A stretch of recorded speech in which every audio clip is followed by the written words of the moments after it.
Everyone, welcome to Strong Mind, Strong Body. I have a question for all of you. I'm wondering if you have heard of intermittent fasting. And if you have you actually tried it? So, when it comes to weight loss or maybe overall health and wellness, I feel like intermittent fasting became all the rage and is still here to stay. There are a lot of benefits and some risks. And I am not an expert on the topic, but I did bring in a friend who is an expert. So this is Strong Mind, Strong Body. I'm your host, Angie Miller, and my guest today is Farah Khan. Farah is an RDN and a CDN, and she's been on the show before, and I love talking to her and getting all my nutritional insights. So Farah, come on in and introduce yourself. Hi, Angie. Thanks for having me on today. It's great to be back. Thank you for that lovely introduction. I am a registered dietitian and a certified nutritionist in New York City. Been a registered dietitian now for over 8 years. And I definitely have worked in a variety of settings, from hospital to nursing homes.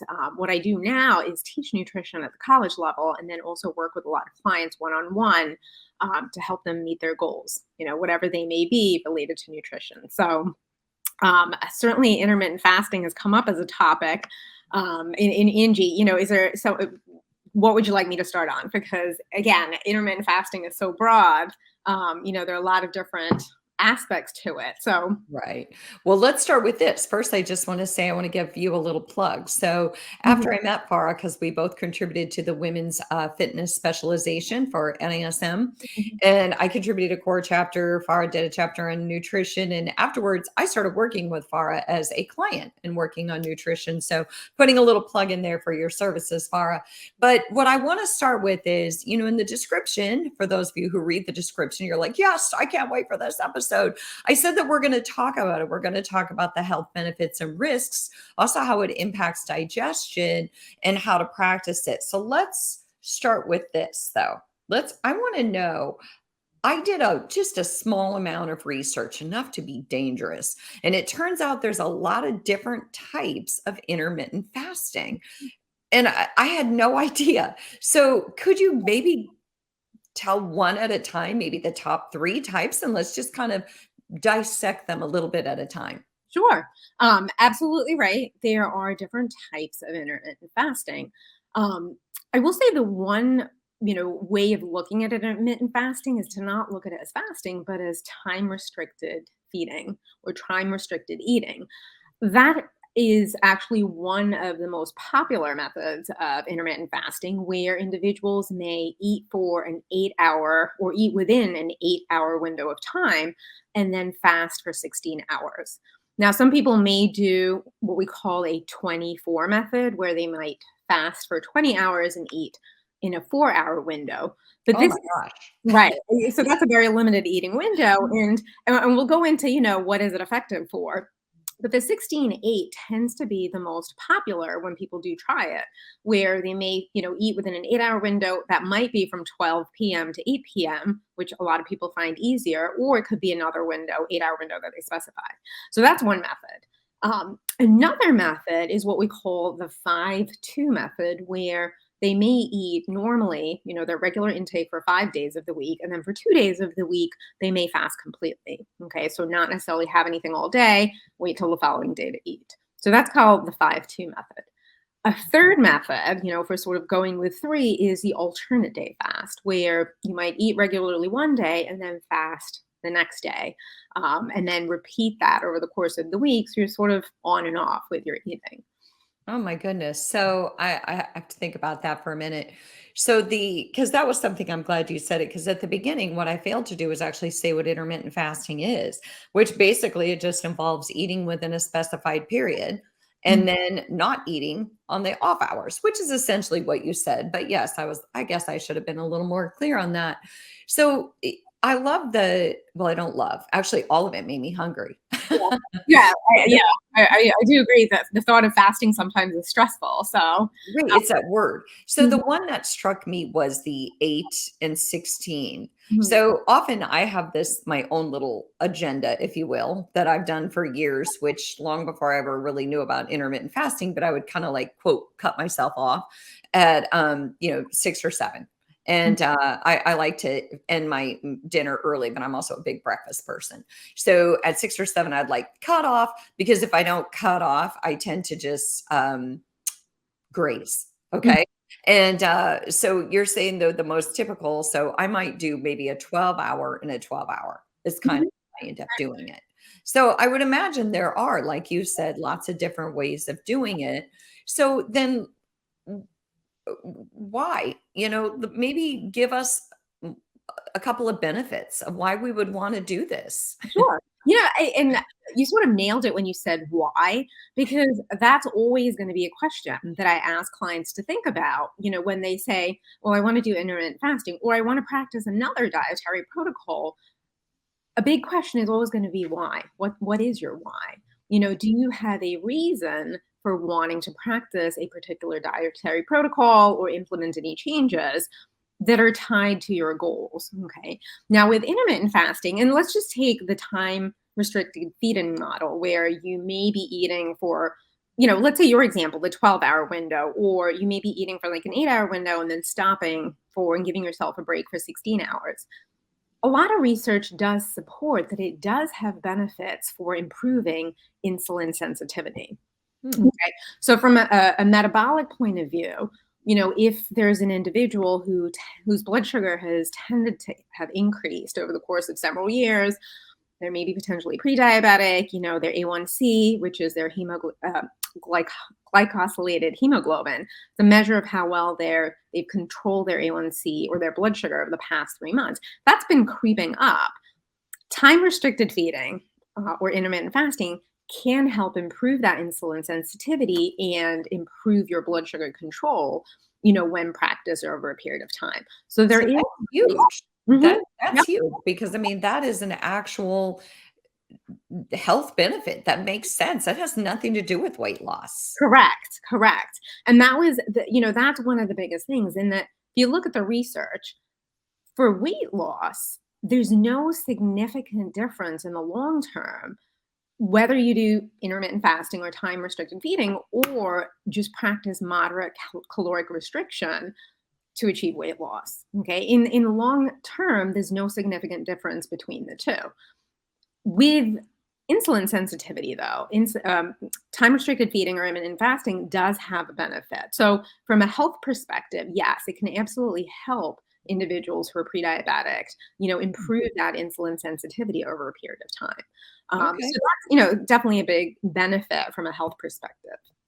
What's another benefit then? What's another why? When somebody's still like, okay, well, my A1C is good. And so why would I want to do this, Farah? What would you tell them? Mhm. Well, I guess you're asking them what's their why, but I'm curious.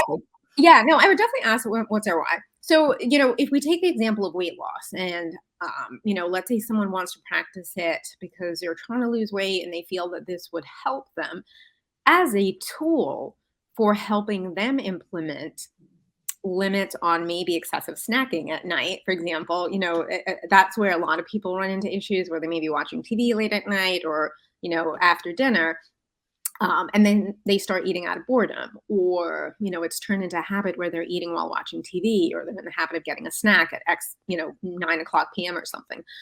Implementing a window of eating for some individuals helps them follow a framework, okay, and gives them a tool for setting limits on their own snack habits, okay, and so they're sort of implementing a regimen that may help them curb excessive eating and keep their main meals within a certain window. So if it's a tool that's helpful and that is helping you, limit excessive eating or excessive snapping, then by all means, great, employ it if you find that it's helpful.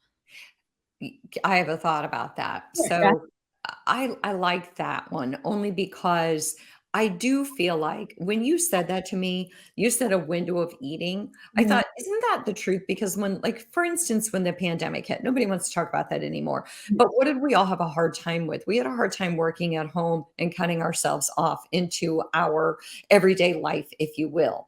And so it's that same thing with eating. If for me, what started it, like I said years ago, was if I don't give myself a stop button, I don't have a stop button.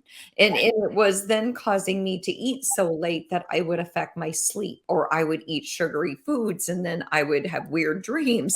And so for me, it really was a health issue. And it gave me a window where I was like, okay, Angie, by 7 o'clock, you need to cut it off. And Mhm. I literally go brush my teeth because then I'm like, yep, not going to eat after that. Right. Yeah, that's a great tactic as well to say, okay, well, I've got a minty taste in my mouth. I definitely don't want to eat after this. Right. So yeah, a lot of times people want structure, which is why a lot of popular diets become popular, why a lot of practices become popular. They want structure. They want some sort of a framework to follow that helps them make certain decisions. And intermittent fasting has been that structure and framework for a lot of individuals saying, you know what, I just want to something to help me limit my snacking outside of this window. So if it provides that structure, fine. It's not necessarily detrimental to you getting your nutritional needs met as long as you're eating adequately within that window. Okay. Okay. I think people may run into trouble with it is if it's not particularly in line with some of the goals they're after. And more specifically, where, I'm looking at athletes in this group, or your recreational athletes, your semi-professional athletes, that if the demands on your body are high, okay, that you have a high energy requirement, you're someone who likes to train in the morning, if you are training for a particular event or race or, any athletic adventure or endeavor, and your nutritional needs are high, by limiting your eating window, are you depriving yourself of the opportunity to get fuel in? Okay, Mm, so that's one particular scenario where it may be detrimental to your goals as an athlete, okay, or a recreational athlete, that it's not enabling you to meet your nutritional needs and it's compromising your training and your recovery. Another scenario is where, we said earlier, like the thought of fasting stresses me out. I mean, I like food. I like my breakfast. I like my meals. I like my snack. The word fasting stresses me out because already I'm like a little anxious saying that, okay, wait, are you telling me I cannot eat breakfast in the morning, but I have to wait now till 11 o'clock?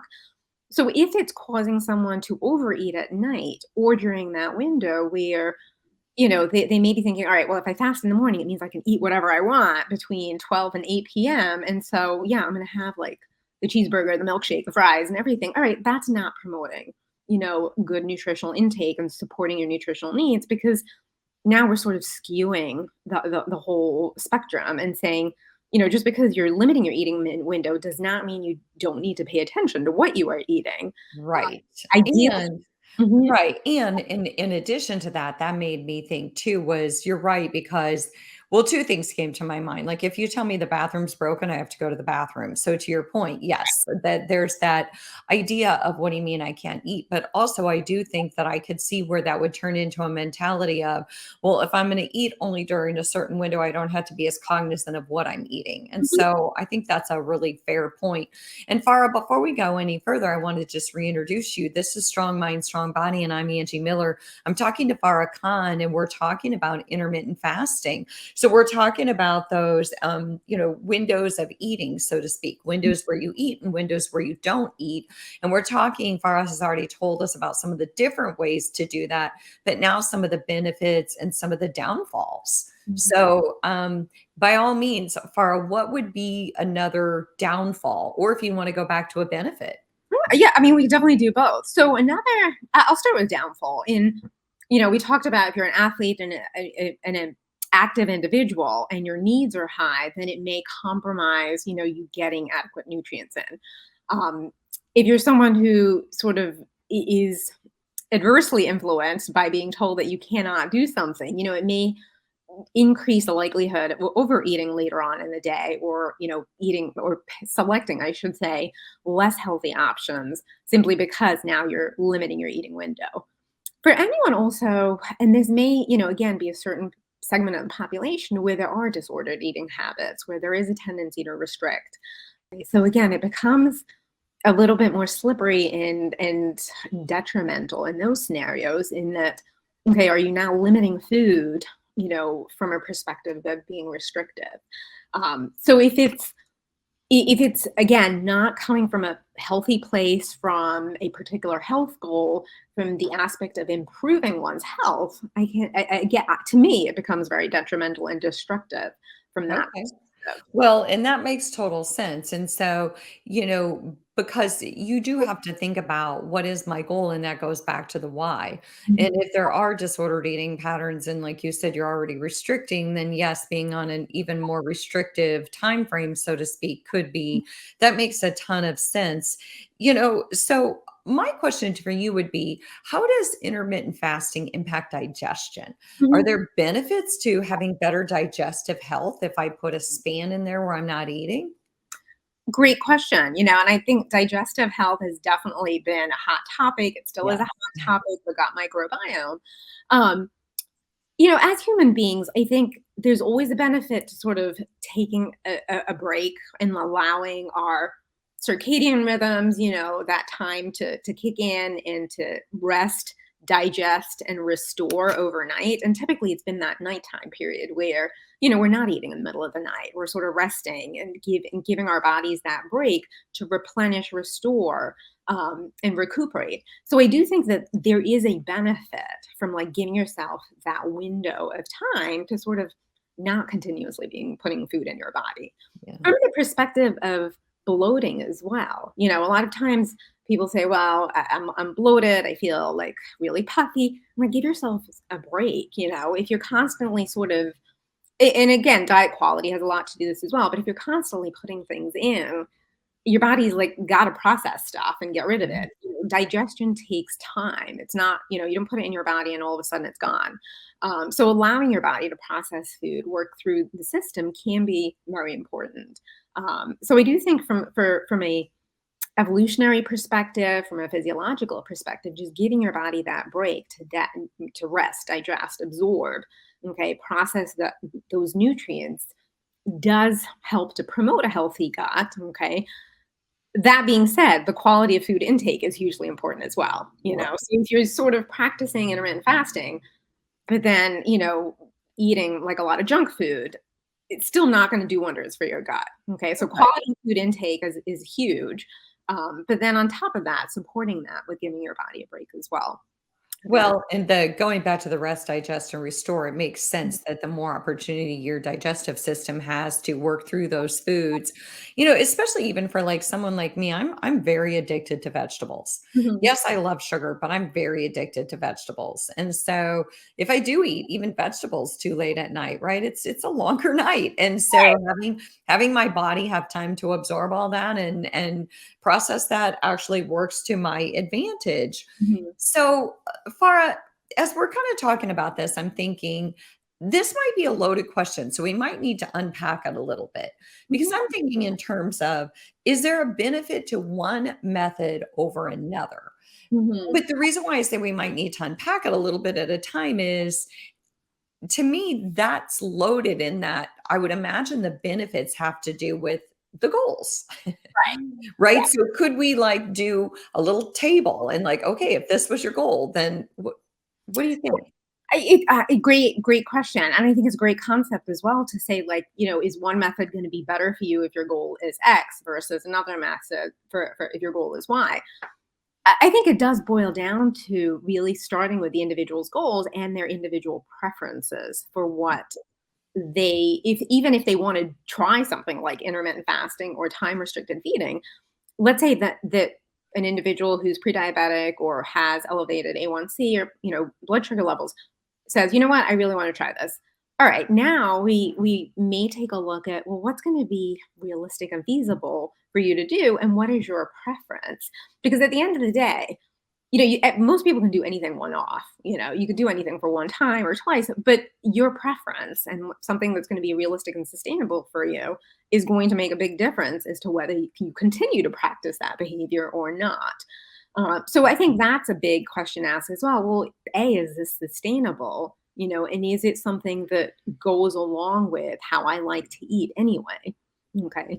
Um, this also, takes us back to, I want to say, highlight another benefit, because we did talk about a lot of sort of like the negative sides to it, but another benefit that is supported in the research is this, this concept of autophagy, and it ties into, like, again, giving your body a break, rest, recuperation, in that if you overnight, particularly, we do have this window where we're not eating. Our body is repairing structure, cells, restoring various processes. It is a time where we're also sort of breaking down unhealthy matter, unhealthy material, unhealthy cells in going through this process of replenishment, okay, of like destroying old tissue. And I don't want to use the word self-destruct because it has this vision of us self-destructing. We're not self-destructing, but we're constantly turning over tissue, cells, matter in our body. And this is an important process when it comes to reducing inflammation, upregulating our immune system. Okay. So these are also benefits of intermittent fasting or time restricted feeding that are supported in the literature. Okay. Mm. So another benefit may be for someone who is combating a lot of inflammation.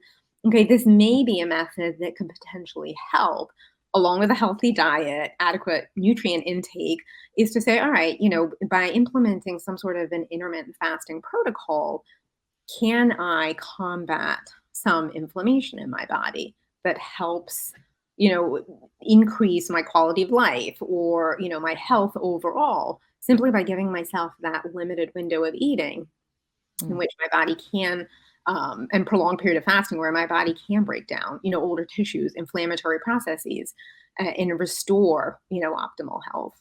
Okay, I like that one. I think that would have to probably be my favorite one. Just Mhm. that idea of repairing and that idea of keeping a healthy immune system. And like you said, you and I talked about immunity and the gut and all of that. And so I like that the best. And I will say, from a personal standpoint, from somebody who has practiced just this 12 and 12 for a long, long time, which really doesn't fall into any of these. But if I do eat late, I don't feel the same, right? I do have a harder time digesting. I do have a harder time sleeping. So I do think that your body adapts and it can make you feel really good. Mhm. 'Cause I definitely notice a difference if I eat too late, Right. or if I wake up at 5 in the morning because I couldn't sleep, and then all of a sudden I'm like, "Oh, I'm famished," and I start eating at 5 in the morning. Well, that's a long day of grazing, right? Because Yeah. now I'm tired. So, Mhm. I'm not grazing the broccoli, I'll tell you that. Right.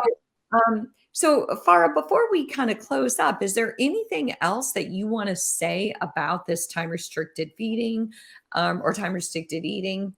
You know, again, I don't think it's like it's a good or bad thing. Um, that a lot of times I think people, we compartmentalize things into, well, is this good for me to try, or is this bad, or what do you think of this? At the end of the day, I think it comes down to, is this appropriate for you as an individual? What are your reasons for wanting to try it? Okay. And is this something that you want to implement in the long term, or is it something you want to maybe perhaps implement in the short term for a particular reason? Okay. I'm not one to sort of say, well, this is good, this is bad, even when it comes to a lot of foods, because I think that everything's really on a spectrum. If intermittent fasting is something someone wants to try, okay, whether it's for improving their blood sugar levels, whether it's to help them curb their nighttime snacking, whether it's to maybe, improve some inflammation in their body, and they've tried everything and they sort of want to implement this. Whatever that reason, and that's fine. But let's do this in a realistic way and not ignore the quality of your diet as well. Okay, because I Mhm. think you have to maintain your the quality of your diet, meaning eating whole foods, limiting some of the extras that we sort of add in unnecessarily, focusing on quality proteins, quality nutrients, and making sure you're getting all of that, whether you're doing intermittent fasting or not. So I think that's going to be important. Another element that we may not have touched upon, but I think is important, is there's a lot of talk of mindful eating in Mhm. honoring your body's hunger cues and satiety signals. And sometimes I think intermittent fasting disrupts that or messes with that. In that, if you're someone who is famished in the morning, and I remember you said you're a big breakfast person. I love breakfast as well. You may find that if you're someone who tries to implement a 12-8 window of eating, and now all of a sudden you're like ravenous at 9 a.m., but you're not really eating till 12 p.m., is this not going to disrupt your day? Okay. Are you sitting there thinking about food, gnawing at your knuckles, and going like, oh my God, I can't really do anything because I'm ravenous. Okay, well, then this is not appropriate for you. Yeah, that's an excellent point. I think that's a really good point because you're spot on. I mean, anytime it's like deprivation Mhm. and the word fasting, deprivation, and you're spot on because as far as mindful eating, if I'm telling myself I can't eat, just the very fact that I'm telling myself I can't eat is making me want to eat because Right, the mind is focused on what I'm telling myself I can't do. right. So I think those were amazing points. I'm glad that you put those in there because I think that those needed to be said. But Mhm. my favorite thing that you said in this whole episode is why. Right. Is go back to the why. It doesn't matter what the benefits or the risk, well, the risk always matter, but what matters most is, hey, what's your why? Mhm. Why do you want to do this? And then we can talk about how to adapt an intermittent fasting program that meets your needs. Right. So, Farah Khan, thank you so much for coming on. Thanks to all of you for listening to this Strong Mind, Strong Body episode. I'm Angie. I really appreciate you tuning in. Do let me know if you ever have a question or a suggestion for a topic in the future, and we will see you next week.